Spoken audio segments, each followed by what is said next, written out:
안녕하세요. 바람영혼 수선실 이윤창 배우자 외도 전문 상담사입니다. 힘겨운 노력으로 외도 증거를 잡고 난 후에는 그들을 심판하고 싶은 마음에 많은 회원님들께서 상간자 소송을 급하게 진행하려는 경향이 있습니다. 그 심정이 100번 이해는 갑니다. 그러나 막상 소송을 하려고 하니 남편과 상간녀의 반응이 어떨지, 내가 예측했던 반응이 아닐까봐, 일을 더 꼬이게 만들게 될까봐 엄청 불안해하며 고민하시는 분들도 많죠. 남편의 반응이 당신이 원하는 대로 해, 내가 정말 잘못했어 하며 반성하며 우리가 원하는 시나리오대로 흘러가면 더할 나위 없이 좋겠지만, 남편이 적반하장격으로 생활비와 이혼을 먼저 운운하며 상간자 소송을 결사반대해올 수도 있습니다. 그렇기에 소송 전 한 번 정도 예상할 수 있는 상황들에 대해 차분히 정리해보고 예측 상황을 충분히 감안한 뒤에 소송을 시작하는 게 좋습니다. 그래야 남편이 어떤 행동을 보이던 간에 당황하지 않고 적절히 이성적으로 대처해 나갈 수 있습니다. 첫 번째로 보이는 반응으로는 드라마 속 비련의 주인공과 같이 눈물을 흘리며 반성하는 유형입니다. 유책 배우자들은 며칠 정도는 무릎을 꿇고 눈물을 흘리면서 잘못했다, 미안하다고 말합니다. 물론 그것이 진심에서 우러나온 사과일 수 있지만, 다수의 상담을 통해 얻은 데이터로는 불륜자들의 반성하는 태도는 대부분 그리 오래가지 못한다는 점입니다. 아내의 물불 가리지 않을 것 같은 저돌적인 공격과 송장을 받아 발작하는 상간자 사이 중간에 끼어 있는 남편은 진퇴양난의 격으로 더 큰 리스크를 수습하기 위해 필사적인 생존을 위한 몸부림에 사과일 확률이 높습니다. 결국 따지고 보면 아내에 대한 진심 어린 걱정보단 본인의 앞가림에 대한 두려움과 걱정이 큰 것이죠. 남편 입장에서 보면 양다리는 좋아도 바람 때문에 가정이 해체되는 걸 원치 않는 이기적인 상황이기도 합니다. 그렇기에 남편의 눈물에 아내분께서 쉽게 넘어가셔서는 안 됩니다. 남편과 손을 붙잡으며 과거에 있었던 이야기 보따리를 풀면서 내가 잘못한 점도 많았어 라며 용서의 내색을 섣불리 비춰서는 절대로 안 됩니다. 그렇게 자존심 센 인간이 이렇게까지 반성하는 모습을 보이는데 한 번 정도는 눈 감아주자. 애들 아빠인데 같이 살 거면 더 이상 일 키우지 말고 용서하자, 이런 마음으로 쉽게 용서해 주는 경우가 있습니다. 그러고는 시간이 지나 엄청난 후회와 함께 다시 상담을 요청하시는 경우를 상당히 많이 보았습니다. 급박한 순간에서의 위기 모면용 눈물은 언제라도 변할 수 있습니다. 배우자의 반성하는 모습 때문에 감정적으로 휩쓸려 쉽게 용서를 받아주시기보다는 행동을 지켜보겠다고 간단히 언급한 뒤 천천히 지켜보시는 게 좋습니다. 그들이 정말로 일관된 태도로 반성하는지는 행동을 통해서 그 진실이 곧 드러나게 될 테니까요. 두 번째로 계속해서 머리를 굴리면서 설득하고 회유하는 유형입니다. 바람 피우던 배우자가 갑자기 180도 달라져서 공감 능력을 가지고 아내와 자녀에 대한 걱정을 해옵니다. 상간녀 남편이 깡패다. 회사에 쫓아와서 망신을 주면 내가 잘릴 수 있다. 워낙에 미친 사람이라 우리 애들한테까지도 찾아와 해코지할 수 있다. 그쪽은 잃을 게 없고 우리는 잃을 게 많다. 당신 우리가 생활비 끊겨도 괜찮냐? 우리 가족 다 굶어 죽는다. 나는 알려주면 직장 못 다닌다. 그녀는 술집 년이라 잃을 게 없다.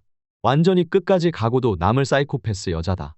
그 여자한테 마음이 1도 없었다. 그냥 가벼운 잠자리 상대였다. 아내분께서도 이러한 주장에 설득당해 제가 그 여자랑 직접 통화도 해봤는데 정말로 소시오패스였어요. 미친년이에요. 라고 말씀하시기도 하죠.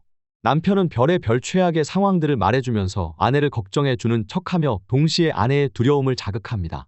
아내분들께선 자녀들과 가정에 어떤 피해도 가는 걸 원치 않기 때문에 후폭풍이 두려워서 이 시점에서 소송을 취하해 주시고는 합니다. 남편 말을 따르지 않아 문제가 정말 커지면 남편까지도 나에게 등 돌려 모든 책임 전가를 해올 수 있다는 염려 또한 있지요. 그런데 이렇게 걱정이 많고 간이 작은 소심한 남편이 여태까지 아내 몰래 바람은 어떻게 잘 피고 돌아다녔을까요?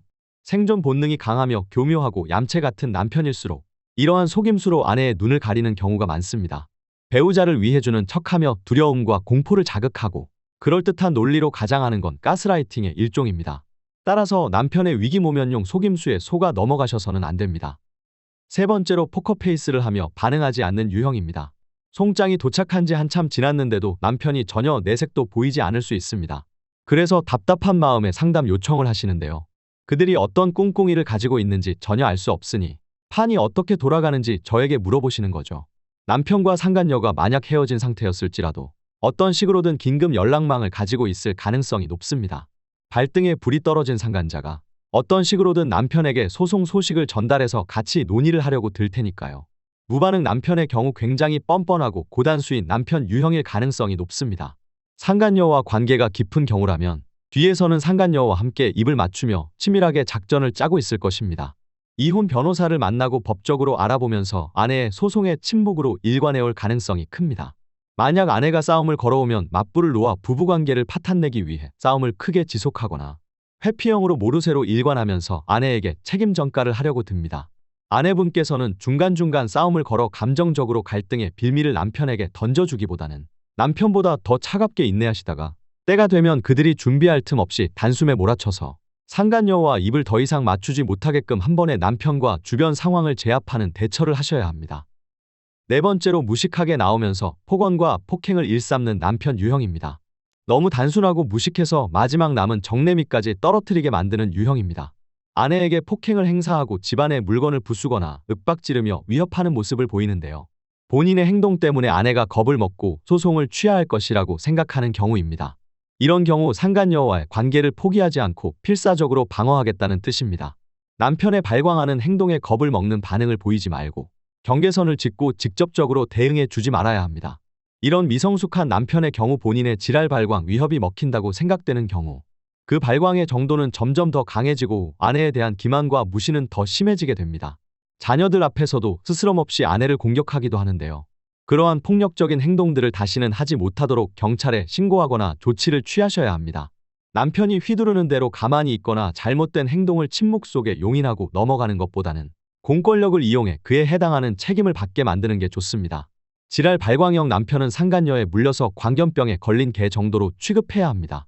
그러나 반대로 상간녀라는 중독 대상을 제거해서 도파민이 사라지면 성향이 단순하기에 제자리로 돌아올 가능성이 높은 유형이기도 합니다. 다섯 번째, 적반하장으로 나오며 이혼을 요구하는 유형입니다. 소장을 받고 나서 이혼하자고 적반하장격으로 난리를 치는 경우는 자신과 상간자를 보호하기 위해 상간자 소송을 취하하려는 목적이 큽니다. 만약 이혼 마음이 뒤늦게 든 경우엔 상간자 소송이 판결이 나면 이혼 소송을 해도 이길 확률이 없다고 판단을 합니다. 그래서 외도 이전의 혼인 관계는 파탄이 났으며 모든 잘못을 문제 삼으며 아내 탓을 해올 가능성이 큽니다. 아내 탓을 하면서 시간을 끌며 외도 문제를 희석시키기 위함이며 법적으로 본인의 유책 사유를 남기지 않기 위해 상간자 소송을 취하시키려는 목적이 있습니다. 그렇게 아내가 마음에 안 들고 싫었으면 외도 전에 이혼 소송을 걸어왔었어야 합니다. 외도를 들키고 상간자 소장이 도착하고 나서야 책임을 전가시키려고 드는 건 굉장한 합리화로 자신과 상간녀를 보호하기 위함일 겁니다. 남편과 상간자의 계산대로 따라주기보다는 남편의 발작 버튼을 움켜쥐고 오히려 반대로 남편이 행동을 똑바로 취하지 못했을 때 언제라도 버튼 그 이상의 행동을 할 수 있다고 역으로 정서적 협박을 가해놓으시는 게 좋습니다. 남편과 상간자의 정서적 협박이 통하지 않고 내가 법적으로 우위에 있음을 드러내면서 말이죠. 여섯 번째, 기다렸다는 듯 가출해버리는 남편 유형입니다. 본인이 가출을 해서 아내가 먼저 지쳐 떨어져 나가기를 바라는 경우입니다. 상간자와 아내 양쪽 모두 버티기 싸움으로 돌입하게 되는데 아내가 상간자 소송을 취하하지 않으면 생활비나 다른 방법으로 장난을 쳐올 소지가 높습니다. 남편은 뒷방에 머물러 있는 상간자의 말을 듣고 있을 가능성이 높습니다. 아내가 본인의 말을 따라주는 기미가 보이면 애들을 만난다거나 집에 잠깐 들르기도 하고 잘해주면서 회유하는 제스처를 보이기도 합니다. 그러나 남편이 가출을 하는 경우엔 상간녀와의 관계가 이미 매우 깊어져 있을 겁니다.